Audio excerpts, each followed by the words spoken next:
On poursuit cet après-midi avec le témoignage de Gémeaux, et notamment avec Vanessa qui est directrice e-commerce et omnicanal. Donc Gémeaux, le client au cœur de l'expérience omnicanal.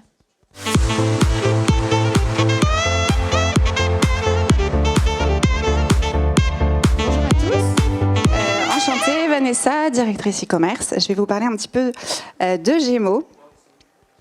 Alors pour ceux qui ne connaîtraient pas, Gémeaux fait partie du groupe Eram, marque familiale située dans le Maine-et-Loire, on est dans le 49. On a environ 8 marques, on est à la base expert chausseurs. Et plus précisément sur Gémeaux, on a fêté nos 30 ans il y a quelques années. On aime à dire qu'on habille un Français sur 6 et qu'on a un magasin à proximité de nos clients en moins de 20 minutes. Donc c'est une grosse force pour Gémeaux, ce sont nos magasins qu'on comble du coup aussi, qu'on associe avec le digital. Et on a une ambition qui est assez proche de celle de ceux qui viennent de passer, d'être l'enseigne préférée des familles et de faciliter le quotidien des familles, surtout en général quand même de la mère de famille, parce que nos clients sont surtout des femmes, et d'être présents à chaque moment de vie. Donc on est présent sur la maternité, sur la naissance, et on accompagne ainsi les enfants et les parents. Et un de nos gros enjeux, parce que ces clients bougent beaucoup, ils sont très sollicités, il y a des nouveaux entrants très régulièrement, c'est de bien coller à leurs attentes et de faire évoluer le modèle que nos clients ont pu connaître de Gémeaux il y a quelques années. Et pour ça, on a une démarche assez régulière dans l'entreprise. Donc on fait évidemment des tables rondes avec nos clients. On a des questionnaires classiques avis produits, mais aussi avant de lancer des expériences, on sollicite nos clients, on les sollicite sur des produits, sur des services, sur leur expérience.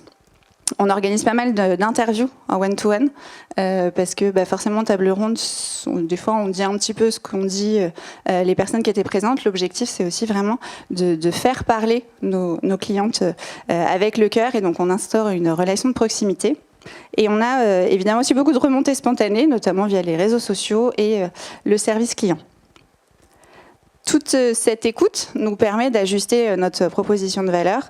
La première, effectivement, j'en ai parlé tout à l'heure, c'est avis vérifiés, les avis produits. Donc là, on enrichit les retours d'expérience, notamment de toute notre direction de l'offre, pour savoir ce que nos clients pensent réellement des produits, parce que le taux d'écoulement, c'est bien. Taux de retour, c'est un indicateur, mais la satisfaction produit, c'est aussi un élément très important. Et on a déployé l'année dernière Good Days, donc pour le recueil d'avis en magasin. Et là aussi, c'est toute une acculturation de nos équipes magasins, parce que jusqu'à présent, elles n'étaient pas contentes. Elles nous disaient « Ah oui, j'ai des retours sur Google, je suis pas content ». Oui, mais donc du coup, déjà, ces retours, il faut les écouter, il faut y répondre.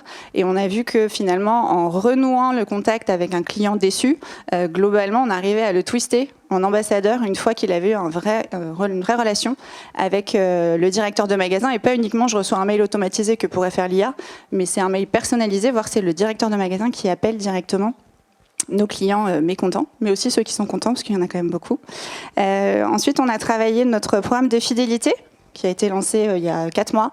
Et ce programme, il a vraiment été travaillé avec nos clients. Donc on les a questionnés avant de lancer le projet sur notre programme de fidélité, parce qu'on avait déjà un programme avec plus de 3 millions d'inscrits. Donc l'objectif, c'était bien de comprendre ce qu'elles aimaient et ce qu'elles auraient aimé voir évoluer. Et à partir de tous ces recueils-là, on a travaillé avec toutes les équipes CRM, les équipes retail, digital, pour essayer de construire un nouveau programme qui ne soit pas juste uniquement transactionnel, parce que finalement on en a tous des programmes de fidélité, mais que celui-ci soit aussi serviciel et relationnel.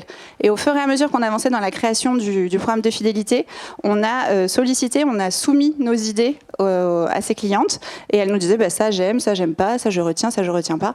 Et on a vraiment co-construit ce programme de fidélité avec nos clients jusqu'au nom. Finalement, ce nom, le programme fidélité j'aime, le programme qui a du cœur, il a été validé par nos clientes. Donc du coup, on était assez certains, en tout cas on était plus sereins quand on a lancé le programme.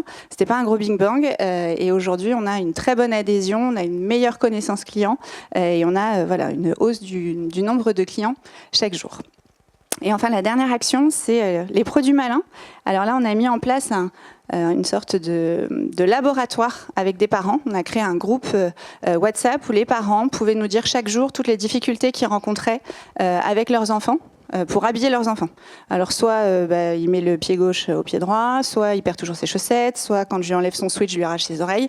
Et on les a accompagnés pendant 6 mois, on a tout noté, et après on a fait plusieurs ateliers avec des designers pour essayer de créer des produits qui répondent vraiment à ces problématiques. Et donc là, on va avoir les premiers produits malins qui vont sortir très bientôt sur la collection d'été. Donc là, je vous ai montré un exemple, ça s'appelle pour repérer ses chaussures. Donc c'est tout bête, c'est juste un dessin sur des semelles coupé en deux.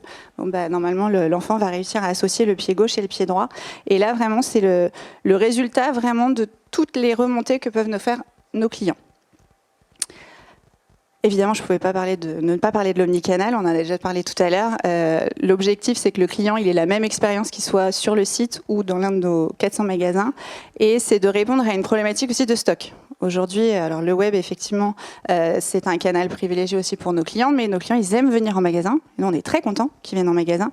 C'est un des premiers enjeux du site, c'est de driver du trafic en magasin. Sauf que quand le client fait l'effort d'aller en magasin, il faut qu'on s'assure qu'on lui apporte une expérience la plus optimum possible, sauf que on a 13 000 références dans un magasin, des fois c'est un peu compliqué d'avoir le bon assortiment au bon moment, et le samedi après-midi, il se peut qu'il n'y ait pas la taille à chercher.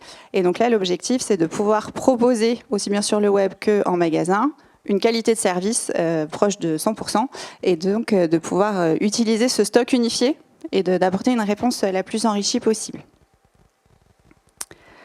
On travaille aussi l'expérience en ligne. Normalement, il y a une petite vidéo qui se lance. Voilà. Donc là, c'est une expérience qu'on a lancée l'été dernier. On avait commencé sur des modèles été, on était allé jusqu'au maillot de bain.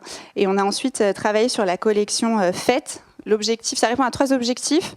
Le premier objectif, c'est d'incarner notre collection.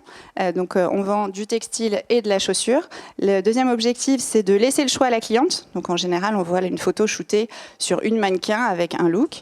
Là, la personne, la cliente peut faire défiler les articles tels qu'elle le souhaite et faire ses propres looks. Et on avait un autre enjeu, c'était de représenter l'inclusivité. Aujourd'hui, nos produits sont en général shootés sur une mannequin taille 36-38, elle fait 1m75.